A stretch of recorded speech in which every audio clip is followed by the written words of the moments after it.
Imagine this. You're alone in a dark office, the door just locked with a sinister click, and the man turning the key has eyes that scream absolute possession. What would you do if escape wasn't an option? The office door closed with a sinister click. Grace Mitchell felt her blood run cold when Connor Hayes turned the key in the lock, the sound echoing like a final sentence. She was alone with him on the second floor of a club where the loud music would muffle any scream. Connor turned slowly, his eyes gleaming with something that went far beyond anger. It was possession. It was absolute control. And Grace knew in that moment that she had completely underestimated the man she had been working for over the past 8 months. He took a step toward her and Grace backed away until her back touched the cold wall. There was no way out, there was no one to hear her. Or at least that's what she thought. Because 3 floors below, in a private casino room, Matt Caruso had just received an alert on his phone that would make Connor Hayes wish he had never been born. But wait, can a mysterious stranger really save her in time? Or is something even darker waiting? Hi, I'm Rachel Ashwood from Once Upon a Voice. Subscribe to Once Upon a Voice right now, hit that like button, share this story, and drop in the comments where you're watching from, because what comes next will leave you breathless. Grace Mitchell never imagined her life in Las Vegas would be like this. She had arrived in the city 6 months ago, fleeing from a suffocating life in a small town in Kansas, where everyone knew everyone, and opportunities were as rare as snow in the desert. Las Vegas promised anonymity, freedom, and the chance to start over. The job as a bartender at Eclipse, one of the most exclusive nightclubs on the Strip, seemed perfect. The salary was good. The tips were generous and the atmosphere, though hectic, had an energy that made her feel alive for the first time in years. But there was a problem. And that problem had a first and last name. Connor Hayes. Connor was the club manager. A man in his 40s with a smile that never reached his eyes and a presence that dominated any environment. From day one, he made it clear that he was interested in Grace.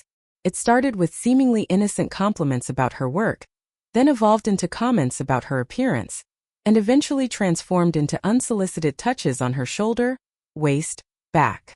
Grace tried to maintain professionalism, politely deflecting, laughing nervously, creating distance whenever possible. But Connor wasn't the type of man who accepted rejection. For him, Grace's no was just a temporary challenge, a resistance he interpreted as a game of seduction. And the more she pulled back, the more he advanced, like a predator who senses prey's fear and gets excited by it. The situation reached its breaking point on a Thursday night, less busy than usual. Grace was cleaning the bar after closing when Connor appeared, as he always did on emptier nights when there were fewer witnesses. He approached from behind, so close that Grace could feel his whiskey-scented breath on her neck. She immediately moved away, turning to face him with an expression that left no doubt about her discomfort. That's when Connor crossed the final line. He extended his hand and touched her face, a gesture intended to be intimate, but that only conveyed ownership. Grace recoiled abruptly and for the first time in 6 months said exactly what she thought. She said no clearly, firmly, and definitively. She said she wasn't interested, that she would never be interested, and that if he didn't stop immediately, she would go to the police and the human resources department of the company that managed Eclipse. She saw the instant change in his eyes, the transformation from desire to something much darker and more dangerous. Connor said nothing at that moment. He just smiled, a cold smile that made every hair on Grace's body stand on end, and left the bar without looking back. Grace thought that maybe finally he had understood the message. She couldn't have been more wrong. Because Connor Hayes wasn't just an abusive manager with boundary issues.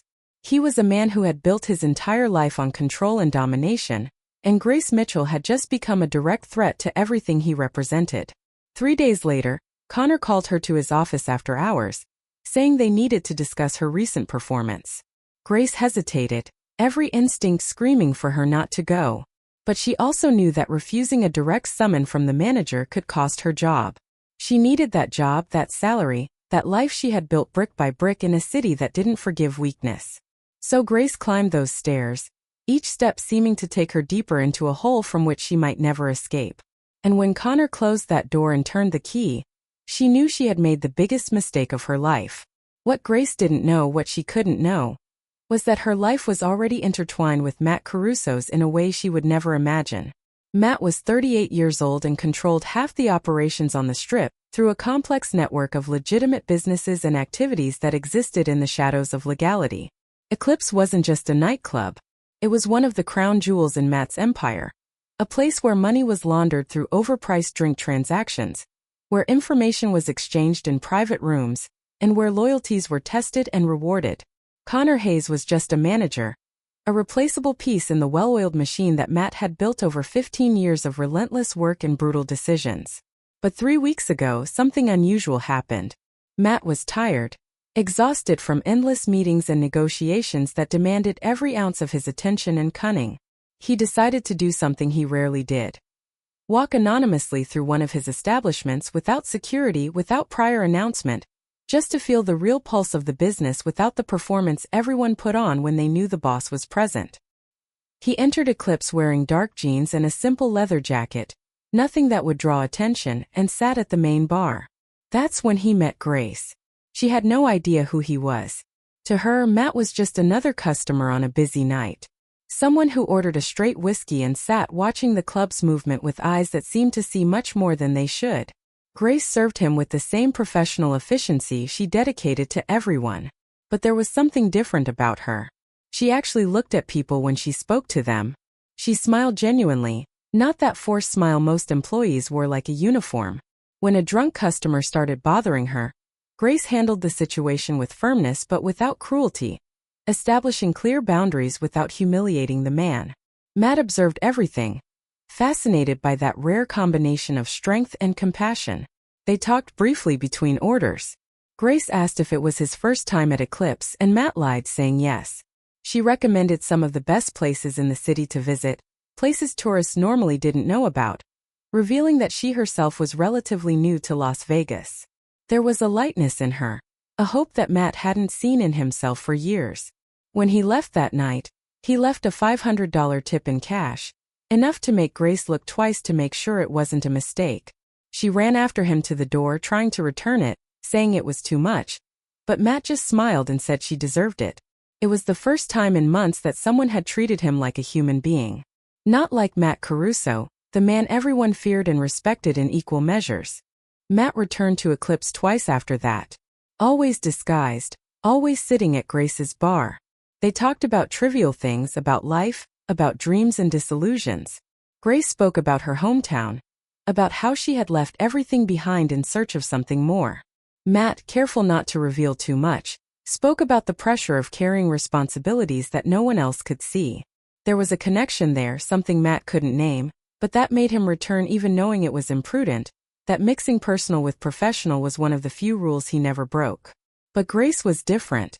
She made him remember that there was still goodness in the world, that not everything was transaction and betrayal. And it was exactly because of that that when Matt received that security alert on his phone showing suspicious movement in Connor Hayes' office after closing time, something primitive and violent awakened in his chest. Because Matt had installed cameras in every inch of Eclipse, and he was about to see something that would make his blood boil in a way he hadn't felt in years. Connor pushed Grace against the wall with enough force to knock the air from her lungs. She tried to scream, but his hand covered her mouth before any sound could escape. Connor's eyes were wild, completely devoid of the mask of civility he wore during the day. He pressed his body against hers, completely immobilizing her, and whispered poisonous words in her ear, about how she had made a mistake rejecting him, about how she needed to learn her place, about how no one would ever believe her if she tried to tell what was happening. Grace fought, tried to push him away, but Connor was bigger and stronger, and panic was beginning to paralyze her muscles in a way that made each movement more difficult than the previous one. That's when Connor raised his hand and hit her face with brutal force.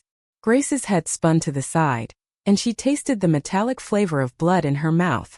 Pain exploded in her cheek, radiating to her eyes, which immediately began to water. Connor grabbed her chin forcefully, forcing her to look at him, and was about to speak again when the office door literally exploded inward. The lock didn't stand a chance against the kick that Matt Caruso applied with surgical precision, and suddenly Connor found himself being torn off Grace and thrown against the mahogany desk as if he weighed nothing. Matt was unrecognizable. The man who had conversed gently with Grace at the bar, who had smiled and left generous tips, had completely disappeared. In his place was something much older and much more dangerous. A predator that had been provoked in a way that allowed no mercy.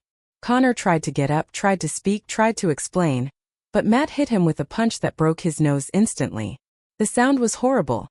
A wet crack followed by Connor's scream that was muffled when Matt grabbed him by the throat and partially lifted him from the desk. Grace was frozen against the wall, one hand covering her mouth, eyes wide as she watched the scene unfold like a horror movie from which she couldn't look away. Matt leaned close to Connor's face, so close their noses almost touched.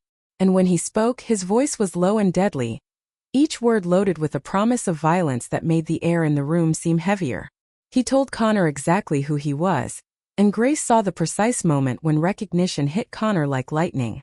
The manager instantly paled, all blood draining from his face as he realized the magnitude of the mistake he had made.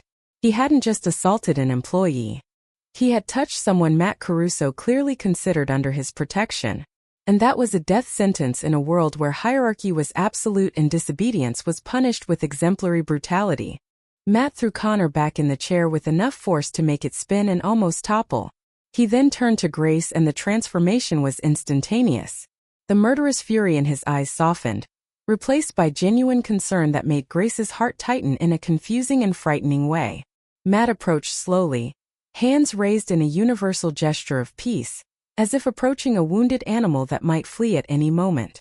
He asked if she was okay, his voice now soft and controlled, completely different from the deadly tone he had used with Connor seconds ago.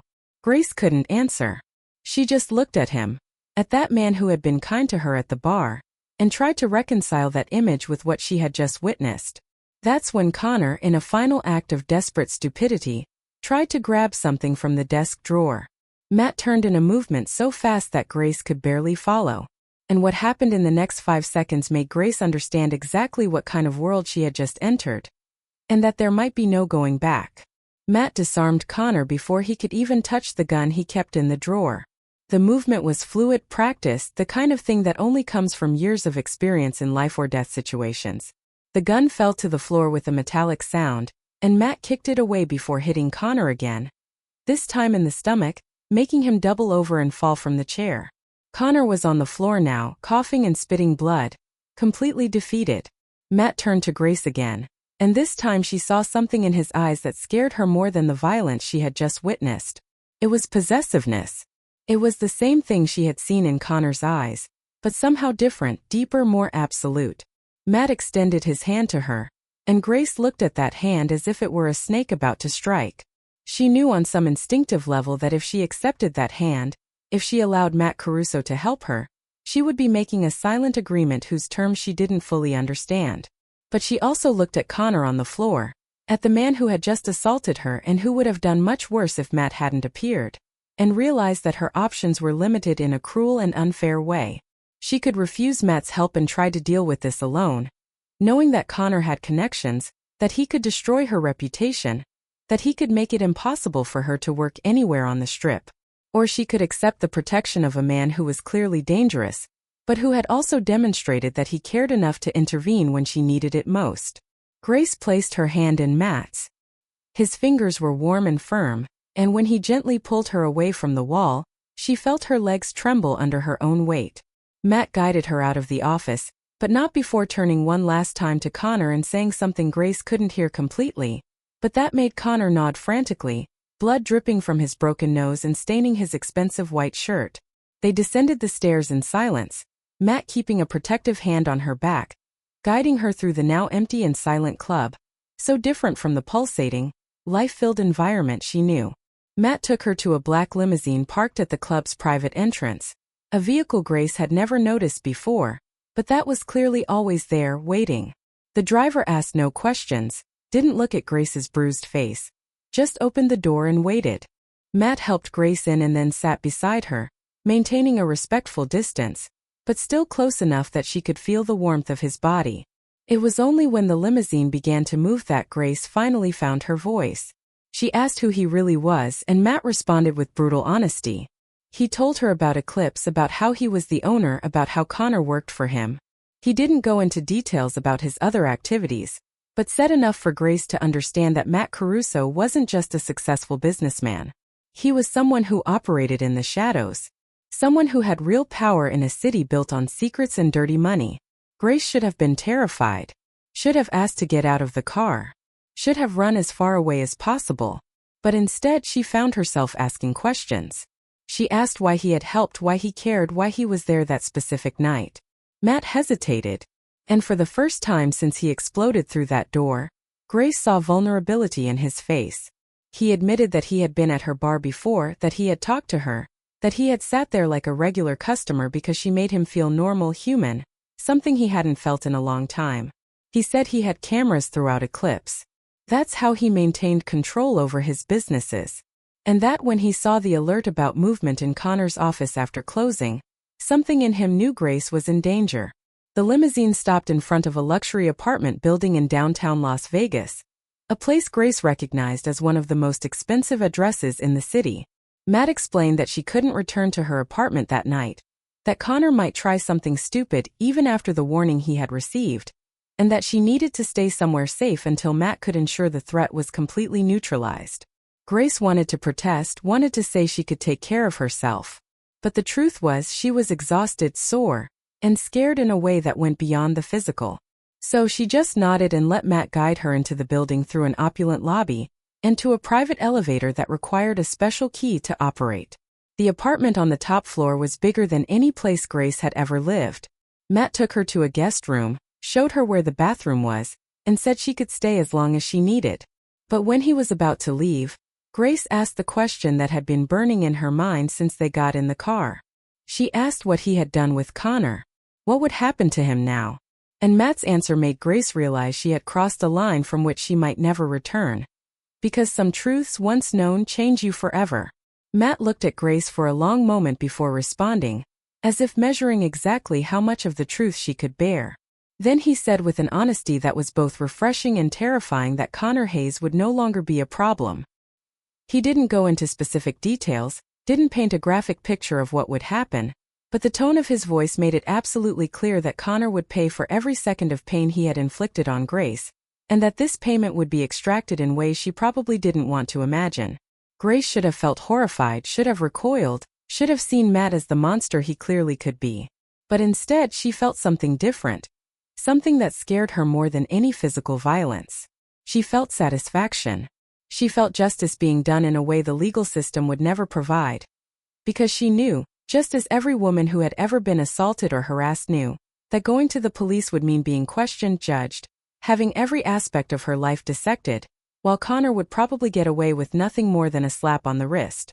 Matt saw the change in her eyes, saw the moment Grace accepted not only his protection, but also the methods that came with it. He took a step closer, and this time Grace didn't pull back. He raised his hand slowly, giving her time to move away if she wanted, and gently touched the side of her face that was beginning to swell where Connor had hit her.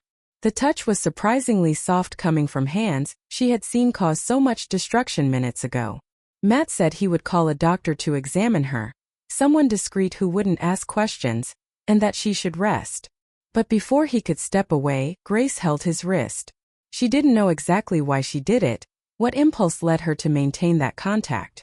But when their eyes met, something passed between them that was impossible to name, but impossible to ignore. Matt left the room, but Grace knew he hadn't gone far. She could feel his presence in the apartment, could hear the low sound of his voice talking on the phone somewhere in the living room. Grace went to the bathroom and looked at her reflection in the mirror. Her face was beginning to show signs of trauma, the skin around her eye darkening, her lips swollen where it had hit against her teeth when Connor struck her. But what scared her more than the physical injuries was the expression in her own eyes. She didn't look like a victim. She looked like someone who had made a decision, someone who had chosen a path, knowing exactly where it led. Grace washed her face with cold water, trying to clear her thoughts, trying to understand how her life had changed so drastically in a matter of hours. When she came out of the bathroom, she found Matt waiting in the hallway. He had changed clothes, now wearing a simple t-shirt and sweatpants. A more casual version that somehow made him seem more human and more dangerous at the same time. He said the doctor would arrive in 20 minutes and then, almost hesitantly, asked if Grace wanted to talk or if she preferred to be alone. Grace surprised herself by saying she wanted to talk. They went to the living room. a huge space with floor-to-ceiling windows that offered a panoramic view of Las Vegas at night, the city glowing like a necklace of jewels scattered in the dark desert. Matt served water for her and sat in an armchair opposite the sofa where Grace had settled, maintaining that respectful distance that seemed important to him. Grace asked the questions she needed to ask. She asked about Matt's businesses, about how far his power really extended, about what it would mean for her to be under his protection. Matt responded with an honesty she didn't expect. He explained that he had built an empire that touched almost every aspect of Las Vegas nightlife, that he had people in strategic positions in hotels, casinos, clubs, and restaurants throughout the Strip. He admitted that not everything he did was strictly legal, but that he operated within his own code, that there were lines he never crossed, principles he maintained even when it would be more profitable to abandon them. He spoke about how he had grown up on the streets, about how he had learned early that power wasn't given, it was taken, and that the only difference between him and the men he had left behind was that he had never lost his humanity in the process, even when it would have been easier to do so. Grace listened to everything, processing each word, each revelation. She asked what he expected from her in return for this protection, because she had learned long ago that nothing in this world was truly free. Matt was silent for a long moment, and Grace saw something pass across his face that looked almost like pain. He said he expected nothing, that she owed him nothing, that he had intervened because it was the right thing to do, and because the idea of someone hurting Grace had awakened something in him that he couldn't control or fully explain. But he was also honest about his feelings. He said that since that first night at the bar when she had treated him like a normal person, he hadn't been able to get her out of his mind. He said he had returned twice more, not out of business necessity, but because he wanted to see her again, hear her voice, see that genuine smile she offered so freely. The confession left Grace speechless. She looked at that man who commanded an empire in the shadows, who had the power to destroy lives with a word, and saw real vulnerability in his eyes. There was something deeply disturbing and at the same time attractive about this dichotomy, about how Matt could be brutal and gentle, dangerous and protective all at the same time. Grace knew she should be scared, that every rational fiber of her being should be screaming for her to run. But the truth was she felt safer in that moment, in that apartment with a man who had just admitted to being a criminal, than she had felt in months working under Connor Hayes's predatory gaze. And that said something about the world she lived in, about how the lines between right and wrong were much more blurred than she had been taught to believe. The doctor arrived exactly when Matt had promised, an older man with gentle hands and eyes that had seen too much to ask inconvenient questions. He examined Grace with professional efficiency, confirmed that nothing was broken, just bruises that would heal with time, and left medications for pain and swelling. After he left, Matt showed Grace where everything she might need was. Clean clothes he had sent for from somewhere, hygiene products. Everything thought out with a level of care that surprised her. He said good night and went to his own room, leaving Grace alone with her turbulent thoughts and the hypnotizing view of the city that never slept. She lay in the most comfortable bed she had ever been in, and waited for sleep to come. But her mind kept returning to that moment in the office, to the feeling of Connor's hand on her face, and then to the absolute fury in Matt's eyes when he exploded through the door. Grace realized that something had fundamentally changed inside her that night, and she wasn't sure if she could ever go back to being who she was before. Grace woke to sunlight streaming through the huge windows, disoriented for a moment before remembering where she was. Her face hurt, a constant reminder of the previous night's events, but the pain was more bearable than she expected. She found Matt in the kitchen preparing coffee with a surprising domesticity for someone she knew was capable of such violence. He asked how she had slept, if she needed anything, if the pain was controlled. There was an attention in his care that went beyond simple courtesy, a genuine concern that made Grace's heart tighten in confusing ways. They had coffee together in a silence that was surprisingly comfortable. And it was only when Grace asked about her plans for the day that the reality of the situation came back with full force. Matt explained that she couldn't return to Eclipse, not as an employee. Anyway, Connor had been removed from his position during the night, and although Matt didn't go into details about what exactly that meant, the tone of his voice made it clear that Connor wouldn't be a problem for anyone ever again. But the situation was complicated. Other employees had noticed the tension between Grace and Connor, and although no one knew exactly what had happened that night, rumors would spread. Matt said he could arrange a job for her at any of his other establishments, something better paid with better conditions, or could help her start something completely new if she wanted to leave the hospitality industry. The offer was generous, almost too generous, and Grace felt that familiar discomfort of being indebted to someone, even though Matt insisted she owed him nothing. Grace spent the next few days in that apartment, recovering physically while trying to process emotionally everything that had happened. Matt was an attentive but respectful host, never pressing, never invading her space, but always present when she needed. They talked for hours, and Grace discovered layers in Matt Caruso that she would never have imagined existed. He was surprisingly well-read, had strong opinions about art and music, and possessed a dry sense of humor that made her laugh even when she thought she couldn't. But there were also moments when she saw the darkness in him. When the phone rang and he left the room for low-voiced conversations that ended with orders given in a tone that accepted no questioning. Grace was beginning to understand the duality of his existence, how he maintained two completely separate worlds, and how she was now precariously balanced between both. On the 5th day, Grace made a decision. She told Matt she wanted to work for him, but not in a bar or restaurant. She wanted to understand his businesses, wanted to be useful in a way that mattered. Matt was surprised, and Grace saw genuine concern in his eyes when he tried to dissuade her. He explained that the deeper she went into his world, the harder it would be to leave, that there were things she would see and know that would change her permanently. But Grace had already made her decision. She had spent her entire life being passive, letting things happen to her, accepting what the world offered without questioning. Connor Hayes had been just the most brutal example of where that path led. But now she had seen another path, one where she had real power, where she wasn't a victim waiting to be saved, but someone who could stand beside someone powerful and learn to exercise power of her own.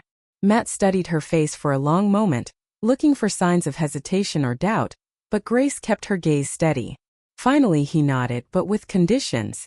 She would start slowly, learning the legitimate aspects of his businesses first, understanding how money flowed, how operations worked. If after a few months she still wanted to go deeper, they would have that conversation again.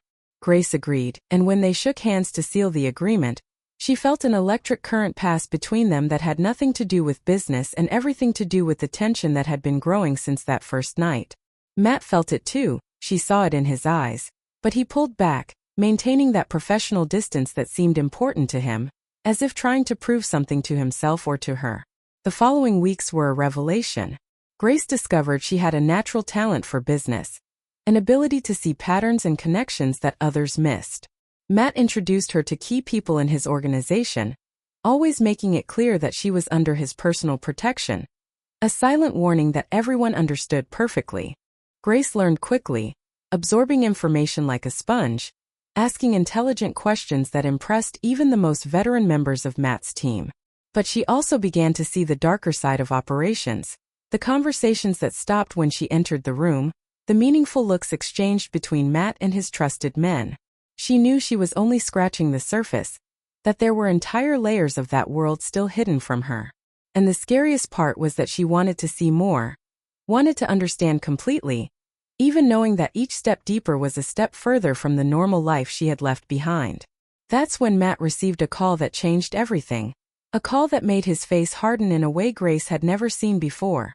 And she knew, even before he spoke, that something terrible was about to happen. The call came from one of Matt's lieutenants, a man named Vincent whom Grace had met briefly during her first weeks learning the business.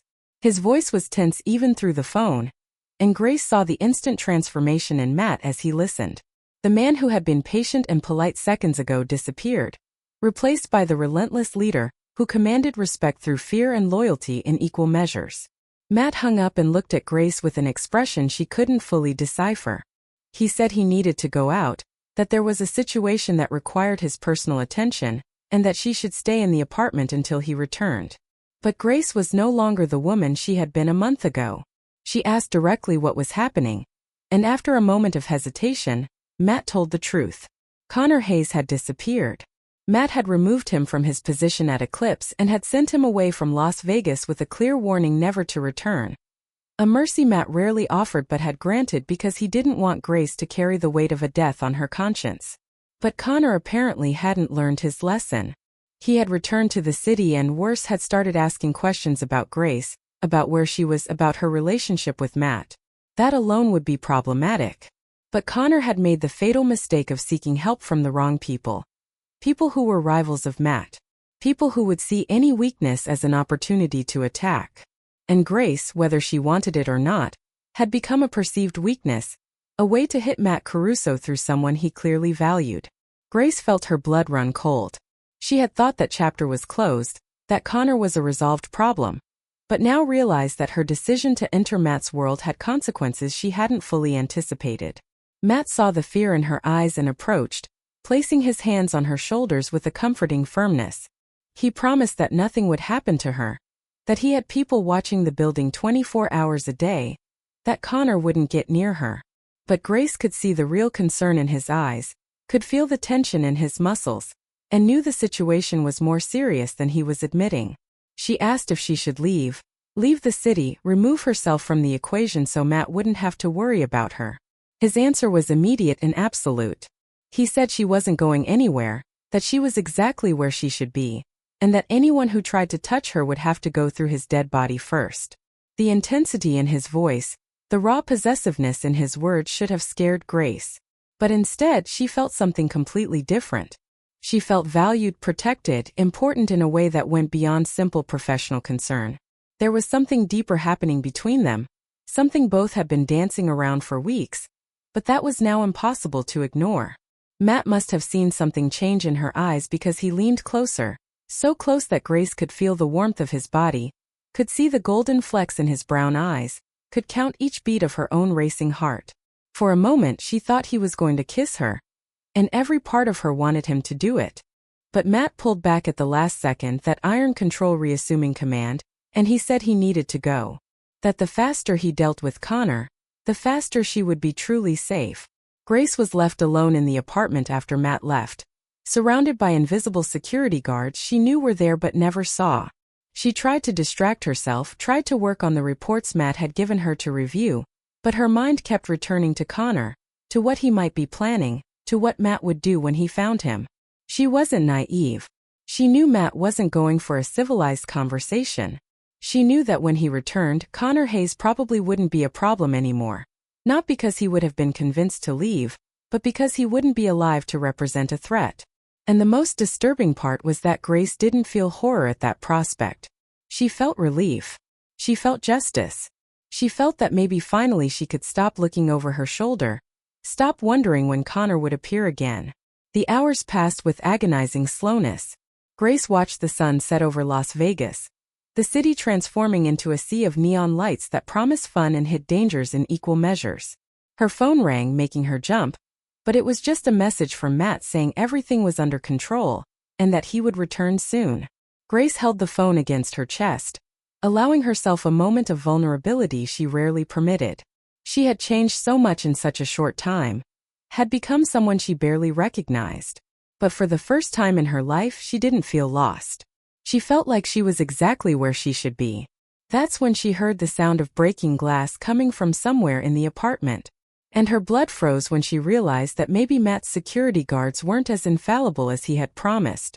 Grace froze for a fraction of a second before survival instinct took over. She grabbed her phone and sent a quick message to Matt. Just one word: danger. Then she looked for something, anything she could use as a weapon. Her hands found a heavy metal paperweight on Matt's desk. Not much, but better than nothing. She heard footsteps approaching down the hallway, more than one person, and knew her options were limited. The apartment had only one main exit, and whoever had invaded was between her and that exit. Grace looked at the huge windows, but she was on the 25th floor. There was no escape that way. She would have to face what was coming. The office door where she was burst open violently and Connor Hayes entered, accompanied by two men Grace didn't recognize. Connor was unrecognizable, his face still showing signs of the beating Matt had given him. But there was something worse in his eyes now, something broken and dangerous. He smiled when he saw Grace, but there was no humor in that smile, just barely contained madness. He said she had ruined his life, that because of her he had lost everything. His job, his reputation, his place in the city. He said Matt Caruso thought he could protect her, but that he had learned that every man has a price, that even the most loyal security guards can be bought if you offer enough. And now he was there to make Grace pay for every humiliation he had suffered. Grace backed away, keeping the desk between her and Connor, her brain working frantically to find a way out. She told Connor that Matt was on his way, that he didn't have much time, that if he hurt her, there would be no place in the world where he could hide. But Connor just laughed, a harsh sound without joy. He said he didn't care anymore, that his life was already over anyway, and that if he was going to fall, he would take Grace with him. One of the men with Connor moved to go around the desk, and Grace knew she had reached the end of her options. She gripped the paperweight in her hand, preparing to fight, even knowing the odds were completely against her. That's when the apartment door exploded again, and Matt Caruso entered like a storm of fury and violence. What happened in the next few minutes was chaotic and brutal. Matt moved with lethal precision that spoke of years of combat experience. The first man fell before he could even react, a quick blow that left him unconscious on the floor. The second tried to draw a weapon, but Matt was faster, disarming him and using his own momentum against him to throw him against the wall with enough force to crack the plaster. Connor tried to use Grace as a shield, grabbing her from behind and pressing something cold and metallic against her ribs. Grace realized with growing horror that he had a knife, and that the tip was pressing against her skin through the thin shirt she wore. Matt stopped immediately, his hands raised in a gesture of surrender, but his eyes were fixed on Connor with an intensity that promised slow and painful death. Connor demanded that Matt back away, that he let him and Grace leave, that he provide a car and money. His voice was trembling, desperate, and Grace could feel his hands shaking against her. He was beyond reason, beyond fear, operating purely on panic and rage. Matt spoke with supernatural calm, his voice low and controlled, trying to calm the situation. He told Connor there was no way out, that the building was surrounded, that the only way Connor would leave alive was by releasing Grace now. But Connor was beyond negotiation. He pressed the knife harder, and Grace felt the sharp sting when the tip pierced her skin. She saw the instant change in Matt, saw the moment he decided that negotiation was over, and that action was necessary regardless of the risk. Matt moved so fast that Grace could barely process. 1 second he was meters away, the next he was on top of them, one hand grabbing Connor's wrist and twisting with brutal force until the knife fell to the floor. Connor screamed in pain, and Matt used that moment of distraction to pull Grace away, placing her behind his own body in an instinctive protective gesture. Connor tried to grab the knife from the floor, but Matt kicked him in the chest, sending him back against the wall. And then Matt was on top of him, and Grace saw a fury in his eyes that went beyond anything she had witnessed before. This was no longer about business or territory or respect. This was personal. This was about someone having dared to touch what Matt considered his, and the price for that would be paid in blood. Grace didn't watch what Matt did to Connor. She turned away, closed her eyes, covered her ears, but still could hear the sounds, could imagine what was happening.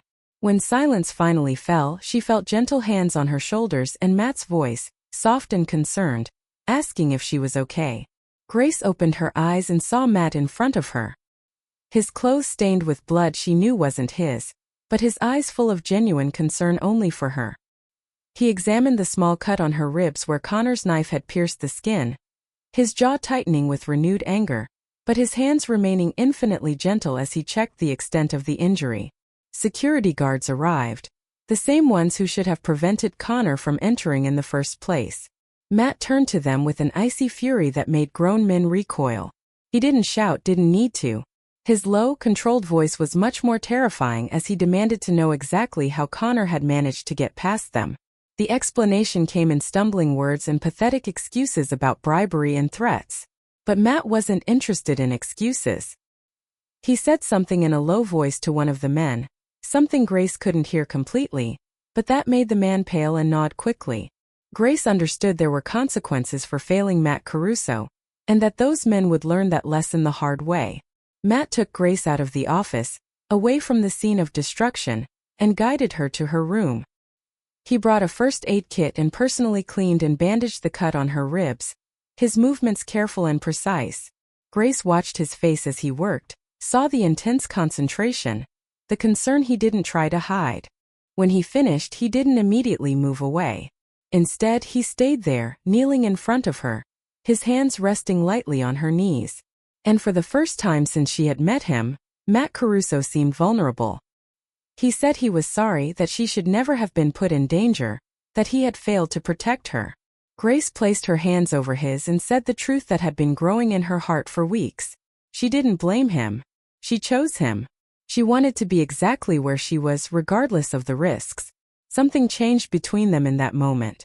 All the barriers Matt had carefully maintained in place, all the professional distance he had insisted on keeping, crumbled.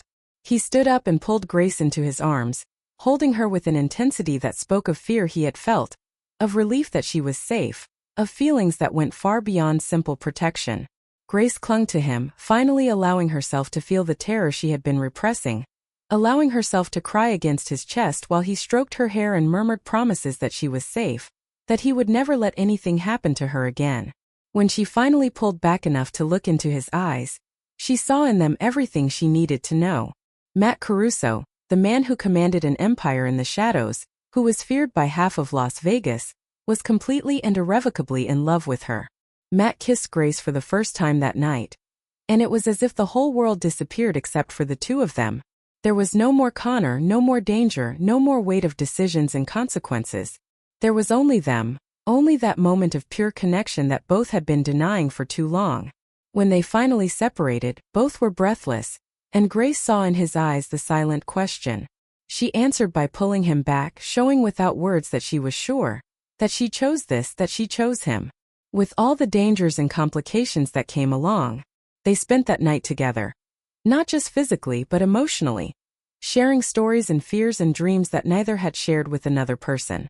And when Grace finally fell asleep in Matt's arms, she felt safer and more at home than she had felt in her entire life. Morning brought reality back with full force. Matt had to deal with the consequences of the previous night, with the bodies that needed to disappear, with the security guards who had failed and needed to be replaced, with the messages that needed to be sent to ensure no one else tried to use Grace as a way to get to him.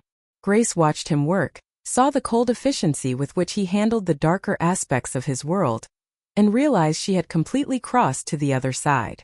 There was no going back. She was no longer Grace Mitchell from Kansas who dreamed of a better life. She was Grace Mitchell who was in love with a dangerous man, and who had consciously chosen to enter a world where violence was common currency and loyalty was everything. And the scariest part was that she didn't regret anything. But what she didn't know was that the previous night had triggered a series of events that would bring unwanted attention. Not just from Matt's rivals, but from people with badges and warrants. And that soon she would have to decide exactly how far she was willing to go for love.